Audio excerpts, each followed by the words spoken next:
Thank you, Guillaume. Thank you, Anne. It's a lot of information to pass in 20-minute slots.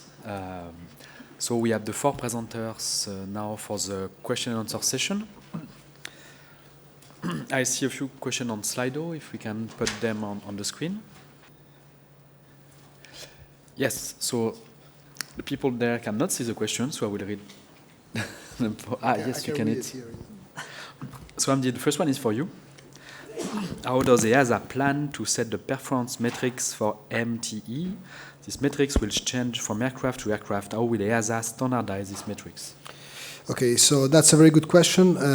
We are actually building a kind of library within the EUROCAE working group, and depending on the configuration of the aircraft, so whether it's a multicopter or tilting something like rotor or wing, and it's actually capable or not of doing some kind of maneuvers, like for example hover for a prolonged time, then we will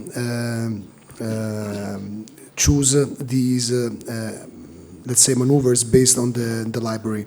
In terms of metrics, we will have to adapt those contained in the ADS 33 because these kind of machines may not perform the same way as normal helicopters, and also the CONOPS, the operations might be different. So we will have to define maneuvers based on the agreed CONOPS with the industry, and develop maneuvers to evaluate the handling qualities which are applicable to the expected operations. Thank you. I'm jumping now to the next question for you, still on the handling qualities.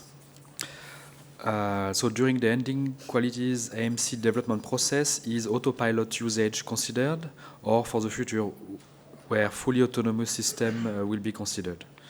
Okay, so the definition of autopilot is a bit vague, okay?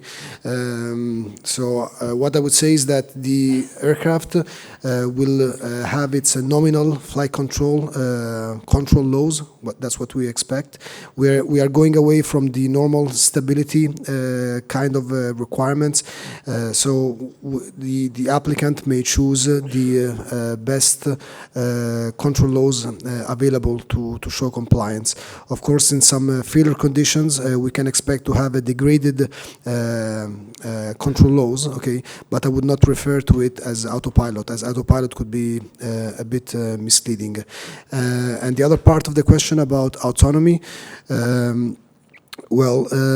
I specifically stated that we are talking about trajectory control. So as long as we are referring to that, okay, and there is a human controlling and he has the ultimate responsibility of the trajectory control, then we are not talking about autonomy anymore. Autonomy could be in other functions, like for example, traffic separation or navigation, but here we're just talking about handling qualities performance in terms of maintaining a trajectory.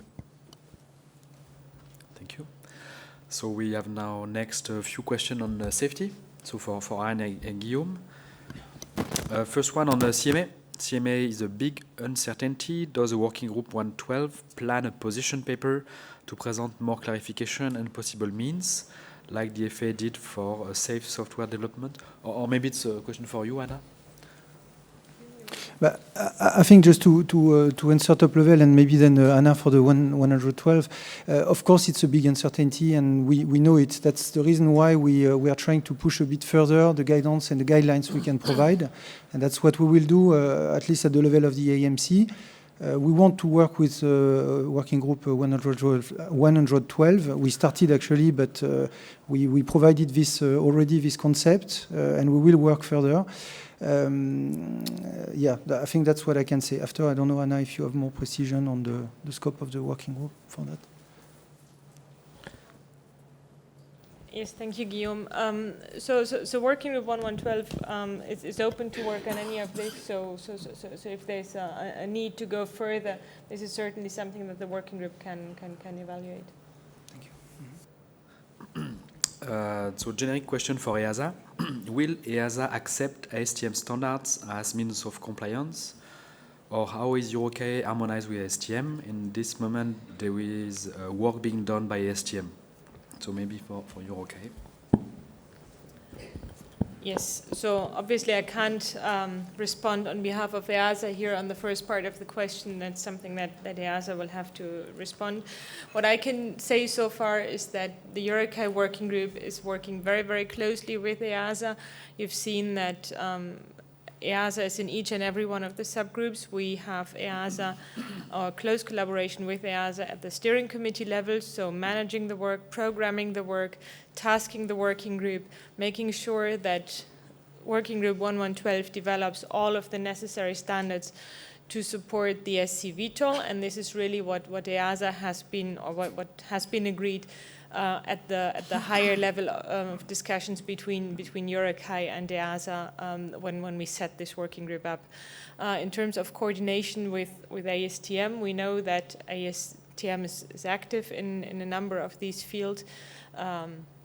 ASTM has also been part of our working group, and there's awareness between the two organizations, but there's no formal cooperation agreement at this stage. And from EASA perspective, so I don't want to steal the news from my colleagues presenting after, but some ASTM standards are recognized and they will be presented a bit later. Now a question on data allocation and safety assessment process. So for Arne and Guillaume, so for basic category, 0 to 1 passenger, does it mean that both the redundant functions contributing to catastrophic failure condition need to be DAL C? Can it be DAL D plus DAL D? So the short answer would be yes from my side. If you have two redundant functions contributing to cut in 0 to 1 category, then they must be DAL C. You cannot decompose into 2 DAL D. That's what the Note A says in the table of the safety objectives. Just to complement the answer, which is the case in the CS23 Amendment 5 today, we just took it from there, and we merely worked on the notes in order to alleviate some aspects of the note. The note is already present in a CS23 framework. Next, back to Amdi. Which handling quality requirements for self-piloted eVTOL and when? Okay, so this AMC is applicable to piloted eVTOLs. Probably when we'll talk about self-piloted, we'll more talking about other kind of skills to evaluate the workload. So the self-piloted portion is out of scope. So we close the Slido so that we can have a coffee break.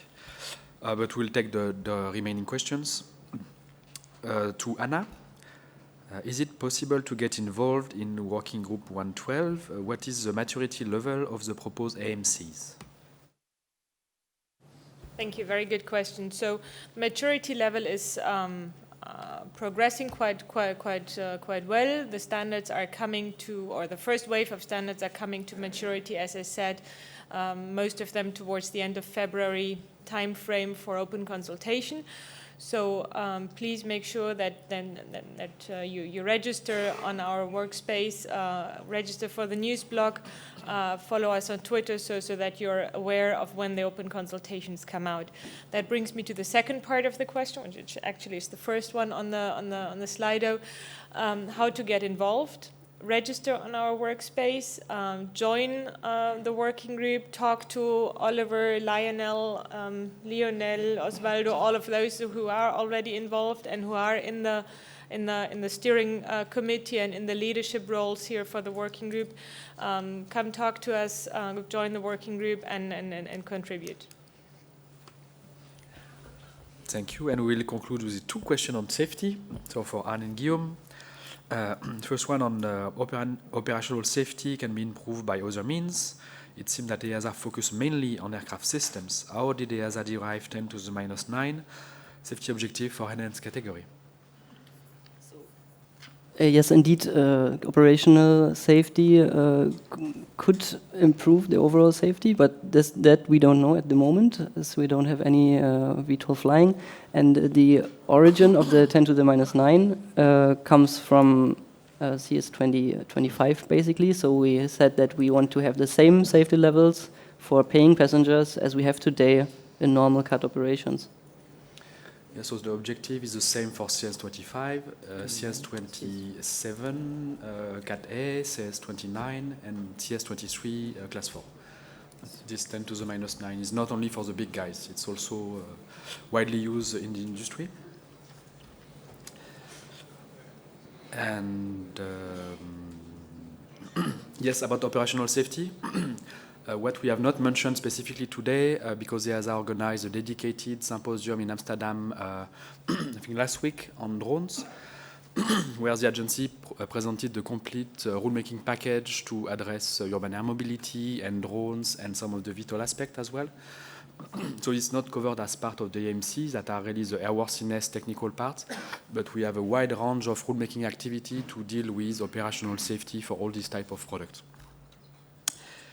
Transitioning to the last question, still on safety, the introduction of the introduced proportionality in safety objective, DAL allocation, depend on which criteria or parameters?